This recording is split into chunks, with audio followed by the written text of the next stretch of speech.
খাবার কি? আলুর তরকারি, হ্যাঁ পায়েস। হ্যাঁ, ঠিক আছে। আমার পছন্দের খাবার কি জানো? মাংস, ডাল, এগুলো। এখনকার সিজনে কি ফল পাওয়া যায় জানো?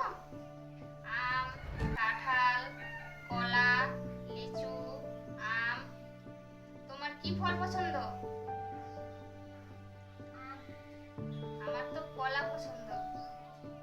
এখনকার দিনে কি সবজি পাওয়া যায় জানো? কাঁঠাল, করলা, ভেন্ডি, পটল, এগুলো পাওয়া যায়। আমার তো ভেন্ডি ভাজা পছন্দ। তোমার কি পছন্দ?